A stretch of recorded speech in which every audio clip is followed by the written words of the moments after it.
In Surah Al-Furqan, ayah number 30, Allah subhanahu wa ta'ala said, وَقَالَ الرَّسُولُ يَا رَبِّ إِنَّ قَوْمِي اتَّخَذُوا هَذَا الْقُرْآنَ مَهْجُورًا. And the messenger will say, O my Lord, indeed my people took this Qur'an as something worthy of being abandoned. My people have abandoned the Qur'an. Subhanallah. What does it mean that a person has abandoned the Qur'an will be our topic today. Now we have the Qur'an printed in the most beautiful manner. We have it distributed all over the world. We have it recited in the most eloquent manner by the best reciters. We have it written in calligraphy in many masajid all over the world. We have it memorized by so many people and so on. So how come with all this apparent beauty, where is the abandonment? Ibn al-Qayyim, rahimahullah, he said there are 5 various ways of abandonment of the Qur'an.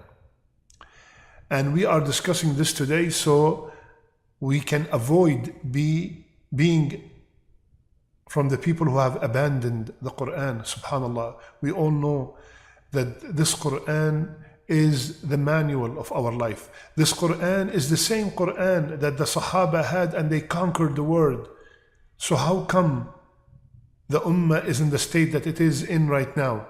One of the main reasons is that there's a lot of abandonment in the Qur'an. So what are the 5 types of abandoning the Qur'an?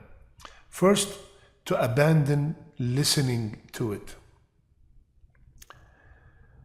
Now we have many people when they are in the car, when they are at home, instead of listening and enjoying the Qur'an, they put music. They put all kinds of music. Subhanallah, is there anything more beautiful than listening to the Qur'an? So if you are from the people who hardly listen to the Qur'an, you have abandoned the Qur'an in one way at least.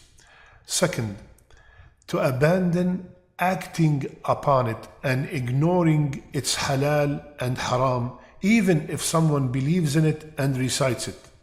So the second form of forsaking the Qur'an and abandoning it is by not applying its halal and haram. A person who is earning haram income is considered abandoning the Qur'an because he heard in the Qur'an many times to stay away from haram income, to stay away from riba.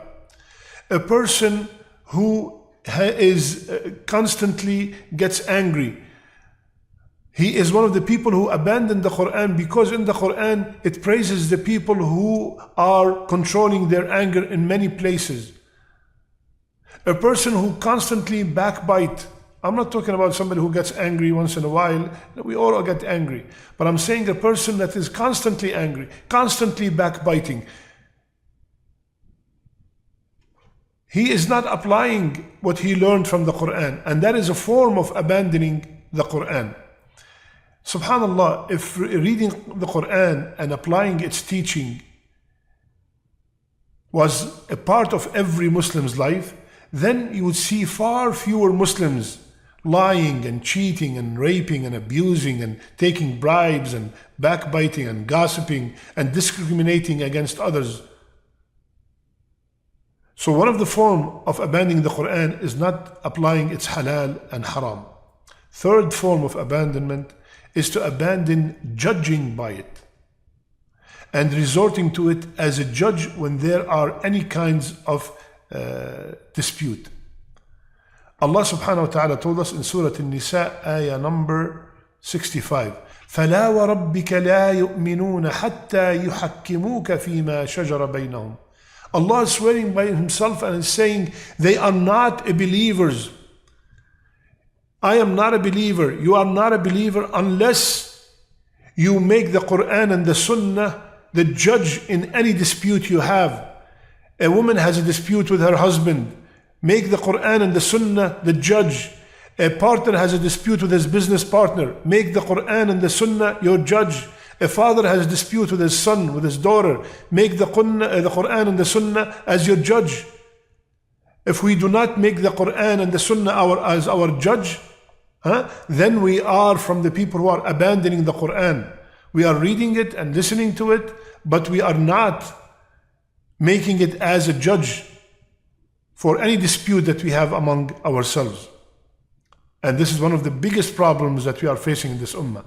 You see a person that is very practicing, a sister that is very practicing, and when it comes to a divorce or any problem with her husband, she wants to adhere to local laws and ignore all the Islamic laws, even though the husband is willing to adhere to any Islamic law.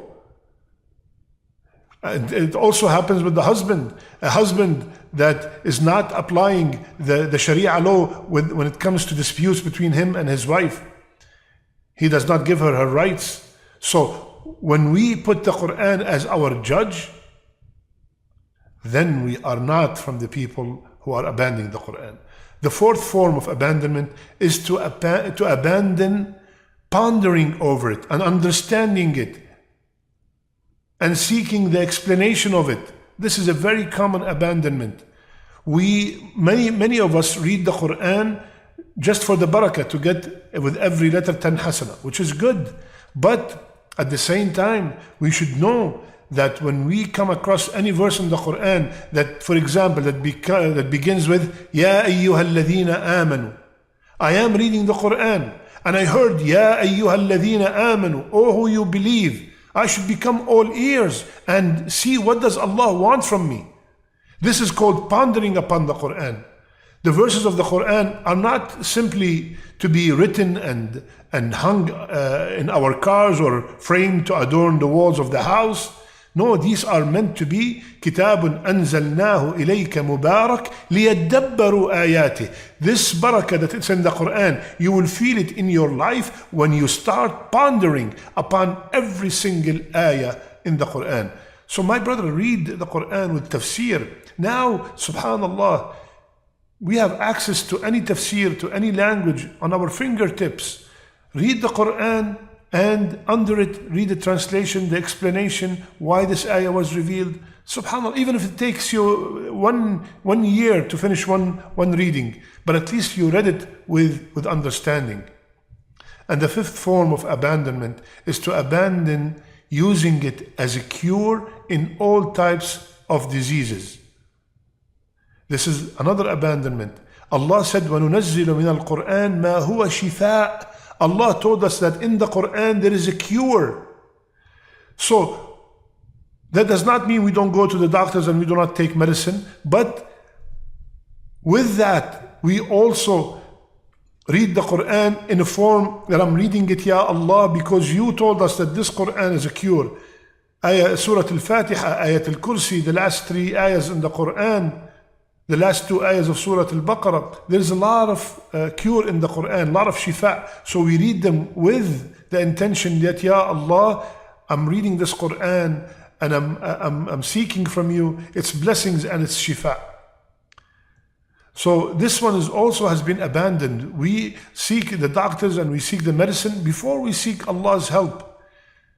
We have to go to the doctor and we have to take the medicine, but also Allah told us that this Qur'an has a shifa in it. We should, as believers, believe that there is a shifa in it and there will be a shifa in it if we approach it in that manner.